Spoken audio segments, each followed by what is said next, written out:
Have you ever wondered how there can be a people who live in the center of Europe, but it sounds like they came from another planet? Imagine Spain, France, and familiar European languages are all around, and here are people who speak a language unlike any other. Neither Latin, nor Germanic, nor Celtic.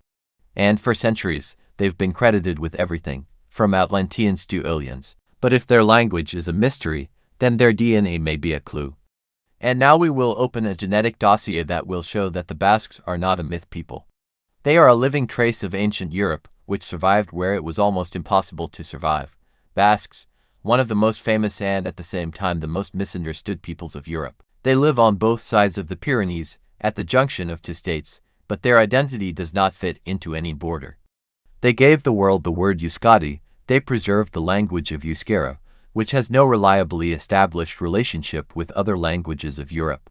It's not a branch, it's a loner, a linguistic island among the ocean of Indo-European languages. And here comes the first, simplest thought. If the language is so unique, then the origin must be unique. So the Basques are some kind of ancient people who lived here always. But simple thoughts usually break against history.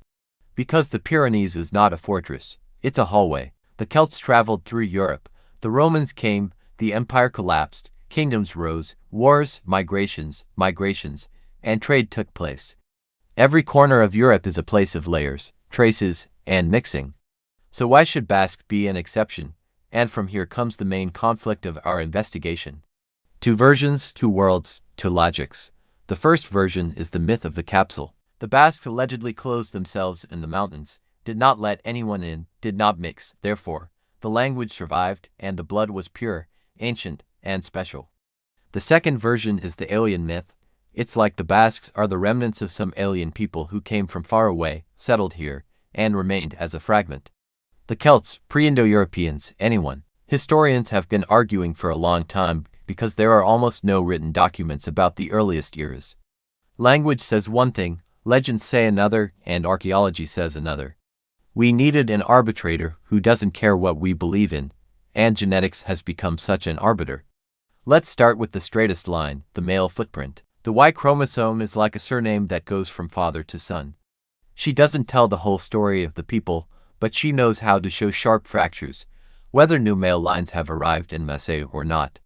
If the Basques are aliens, we would expect to see a noticeable gap between them and their neighbors, something that is almost not around. But the first thing the researchers saw in various papers was uncomfortably simple. The Basque male lineages are dominated by the same large Western European markers as many Atlantic European peoples.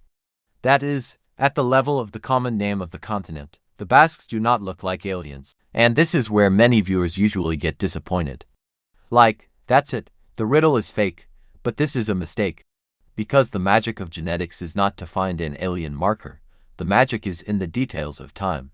The main question is not similar or not similar, but when their profile was formed and how much it changed. And that's where the real intrigue begins. According to a lot of genetic data, the picture looks like this. Basques are really close to the population of their region, but at the same time their genetic profile often looks more conservative, as if it was less exposed to late mixing than in large flat areas of Europe. That is, this is not a story about we are generally different. This is a story about we saved the old version.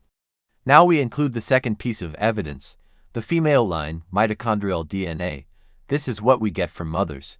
In historical scenarios where male conquerors come, the following is very often seen.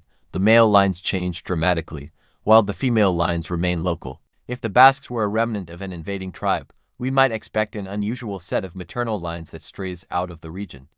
But again, a surprise without a sensation. Basque maternal lines generally fit into the Western European and Pyrenea context, without the extraterrestrial set. And this is more important than any sensation, because it kills the legend of the Basques as a small alien colony. Good. Then where does the language come from? If DNA doesn't shout we came yesterday, why don't they speak like neighbors? And here we come to the most beautiful part of the investigation, how language and genes can live by different laws. The tongue is not blood. Language is a habit, status, school, family, community, prestige, and prohibitions. Language can survive even when genes are mixed. And language can disappear even when genes barely change. These are two different realities. Now we need a third piece of evidence, common DNA, autosomal. This is not just dad's or mom's line, but a common cocktail of ancestors. It is he who makes it clear how isolated the Basques really are. And here comes the key conclusion that makes the Basques a legend without mysticism. Many genetic studies show that Basques often form a relatively compact cluster within the Western European space. They don't stand outside of Europe. They are inside, but slightly apart. It's as if this is a group that has lived next to neighbors for a long time, but more often chose marriages inside than out. Not because they hated everyone, but because mountains, valleys, communities, traditions, and social boundaries really work as filters. And now we can reconstruct history without fiction. Imagine Europe in ancient times. After the Ice Age, people settled the continent, then farmers came. Then in the Bronze Age there were waves of migrations that brought new cultures and new languages. Indo-European languages spread like wildfire, somewhere fast, somewhere slower. In some places, they completely replace the old languages, and in others they encounter resistance from geography and society. The Pyrenees is a special place. These are not just mountains. This is a mosaic of valleys. This is a world where a neighboring village can live a separate life for centuries. Here, the language could hold on not because the Basques were the strongest, but because the very structure of life made the language sticky, tenacious, and familial. In such places, the language is not taught, they live in it. And if generation after generation grows up in a dense network of communities, the language experiences political storms. And here we come to the main trick of history. The Basques could remain genetically part of the Western European mosaic, but at the same time preserve the Pre-Indo-European language. That is, their secret is not someone else's blood. Their secret is the surviving speech. And now the most interesting thing.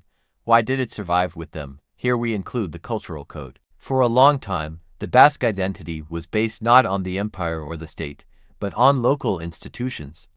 On the community, on the law, on traditions, on the understanding of who belongs there. And every time history brought a new language, Latin, then Romance, the Basques had an alternative: to use the language of the outside world for trade and power, but to keep their language for the home, for the community, for inner life, double dealing. And this is often the key to the survival of small languages. They do and fight the world, they divide it into zones. Outside is the language of the state, inside is the language of the house. And that's why genetics is so important here. She removes the pathos of the legends. Basques don't have to be aliens to be unique. Their uniqueness is not a break with Europe, but a rare case of continuity within Europe. But wait, if everything is so logical, why are there so many myths around? Because our brain likes simple stories. They're different in general is a simple story. But the truth is more complicated.